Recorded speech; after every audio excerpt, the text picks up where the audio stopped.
Karena itu saya mau katakan bahwa itu kayaknya mengikuti jejak Kristus. Karena Kristus berkhotbah meletakkan dasar kebenaran, tapi di lain waktu Yesus kasih makan 4.000 orang, Yesus kasih makan 5.000 orang, ya, Yesus menyembuhkan yang sakit, Yesus merawat mereka. Ya, ini kayaknya diikuti Ustadz Fadlan, sedangkan gereja kayaknya tidak mengikuti jejak Kristus. Jadi saya bingung ini.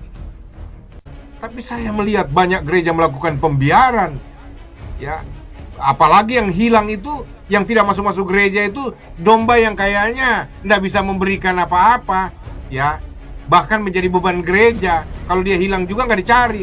Tapi coba, ya, domba-domba tambun yang persembahannya, perpuluhannya besar-besar. Wah, itu nggak muncul satu hari aja, satu minggu aja langsung telepon, pendetanya datang. Coba kalau yang domba-domba kurus kering krempeng kayak begini nih, datang nggak? Saya sedih. Saya berdoa supaya banyak pendeta bertobat.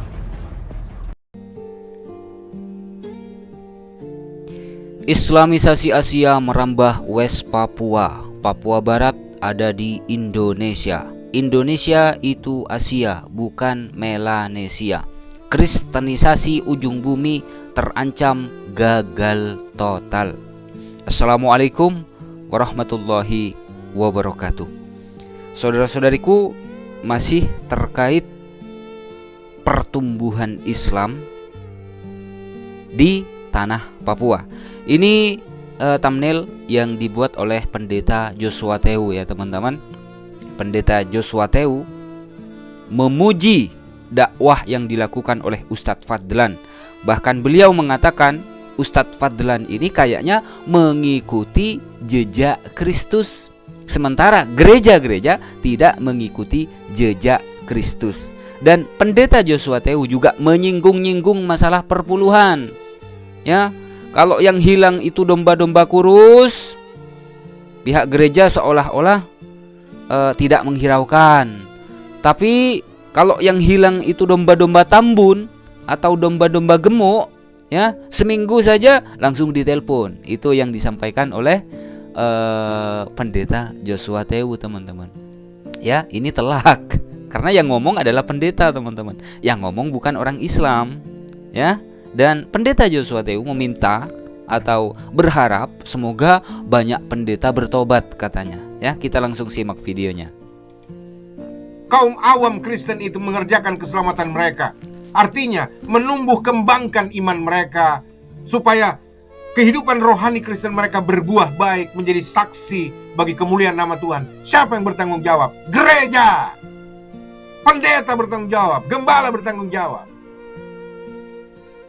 Tapi saya melihat banyak gereja melakukan pembiaran, ya.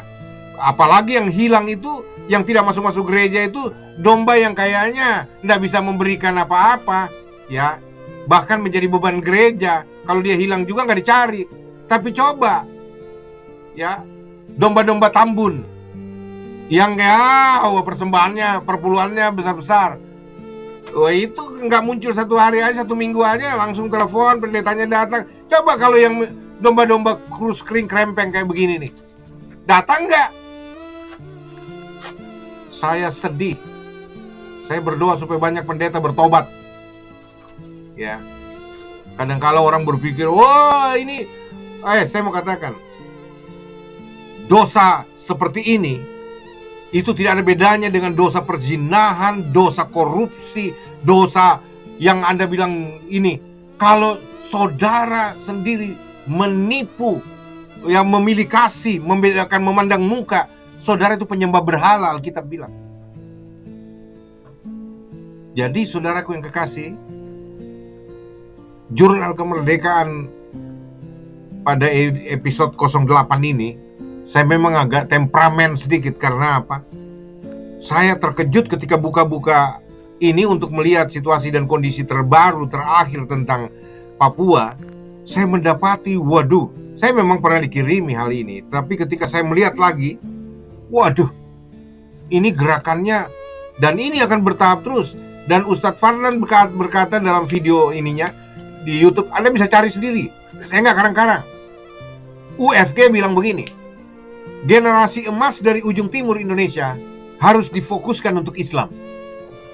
Siapa mereka generasi emas itu? Adalah generasi-generasi yang seperti ini yang saya tunjukkan nih. Anak-anak di bawah umur muda belia. Mereka itu kayak tabula rasa, kertas putih, yang kalau dimasukkan tinta apa, mereka tidak akan hilang itu. Terus mereka cari bibit-bibit baru di seluruh tanah Papua. Lalu mereka bawa ke pesantren. Mereka Islamkan di tanah Papua. Mereka kasih kesejahteraan mereka. Mereka berhadapan dengan semua orang-orang yang menentang mereka, tapi mereka tunjukkan kesabaran. Dan mereka berhasil.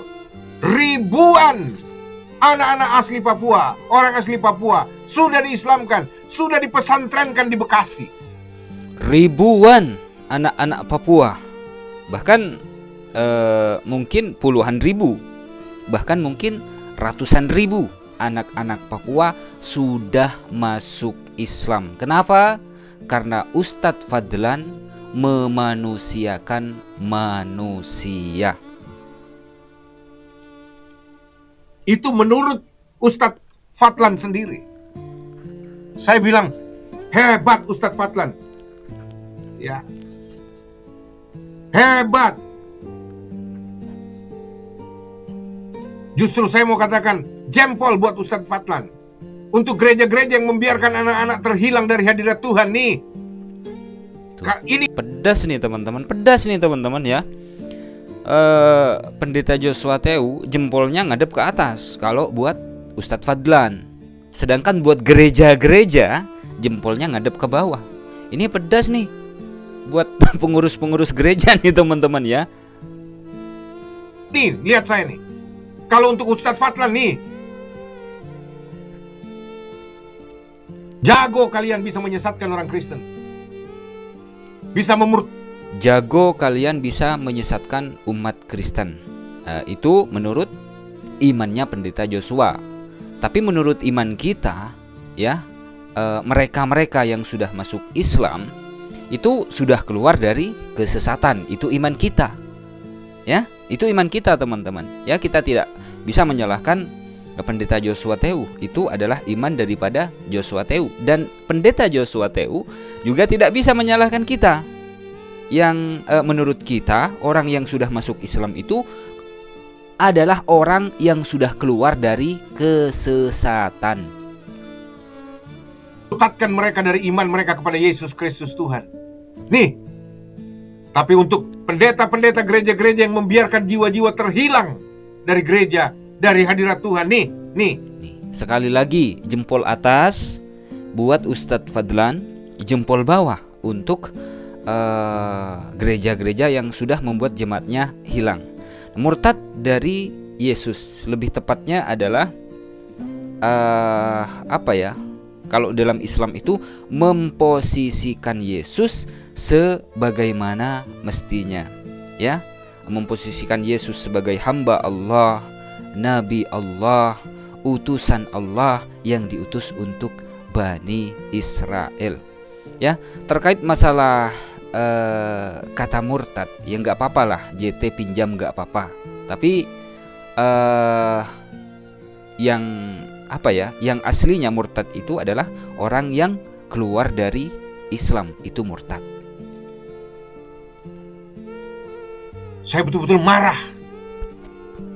Mau dibilang ini marah kudus atau marah apapun, saya mau katakan saya marah karena jiwa-jiwa yang terhilang, orang-orang yang murtad, melepaskan imannya dari Yesus.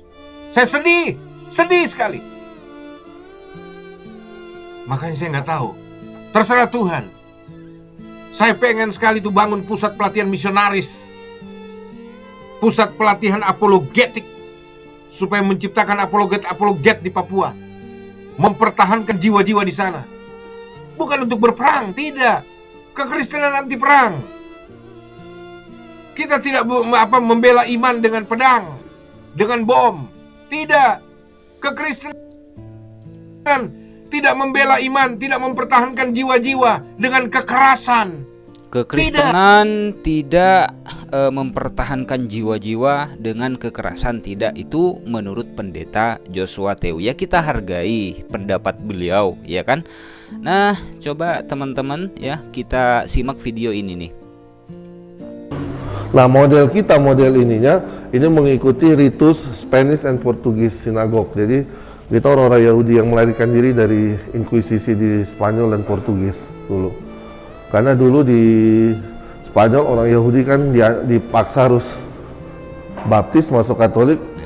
Orang-orang Yahudi di Spanyol itu dulu dipaksa ya harus dibaptis. Atau keluar gitu. Yang tinggal itu dibaptis, yang keluar yang nggak mau baptis ya dibantai, yang nggak mau keluar. Akhirnya melarikan diri dari yang mau dibaptis, yang mau yang tidak mau dibaptis dibantai. Ini menurut orang Yahudi ya di Spanyol. Ya, benar atau tidak silahkan baca saja sejarahnya sendiri. Ya, saya tak mau berkomentar pendapat saya sebagai seorang Islam. Ya, ini orang Yahudi yang ngomong. Ya, bukan orang Islam yang ngomong ya teman-teman. Atau keluar gitu. Yang tinggal itu dibaptis, yang tinggal dibaptis, yang keluar itu ya melarikan diri, artinya tidak mau dibaptis gitu kan? Keluar, yang nggak mau baptis ya dibantai, yang tidak mau dibaptis dibantai. Siapa yang membantai itu? Silahkan baca sejarahnya di Spanyol ya. Akhirnya melarikan diri dari Spanyol dan Portugal, larinya ke Belanda, dari Belanda masuk Indonesia. Jadi keluarga kami lurus ke atas itu banyak yang melarikan itu. Oke. Ini yang ngomong orang Yahudi teman-teman ya. Kalau pendeta Joshua Tew berpendapat bahwa iman Kristen itu tidak dengan kekerasan ini itu pendapat JT ya. Tapi kalau menurut orang Yahudi ya seperti itulah di Spanyol gitu kan. Silahkan baca sendiri sejarahnya, betul apa tidak seperti yang disampaikan oleh Rabbi Yakub Baruch ini ya. Yang ingin saya katakan teman-teman, mu'allaf di mana-mana, berbondong-bondong orang masuk Islam itu adalah fakta, bukan isapan jempol belaka. Sekali lagi, kenapa Eropa, ya Amerika, kemudian Papua, ya berbondong-bondong orang memilih Islam? Jawabannya satu, simpel saja. Islam itu rasional. Konsep ketuhanan di dalam Islam sejak zamannya Rasulullah Muhammad SAW ya itu sudah final ya, bahwa Tuhannya umat Islam itu adalah Allah Subhanahu wa Ta'ala. Ya, beda dengan iman saudara kita yang di sebelah ya teman-teman. Itu fakta. Ya, semoga Ustadz Fadlan selalu dalam lindungan Allah, dan semoga Ustadz Fadlan selalu dirahmati oleh Allah, dan Allah mudahkan jalan dakwah beliau di tanah Papua. Mohon maaf apabila ada silap kata. Wassalamualaikum warahmatullahi wabarakatuh.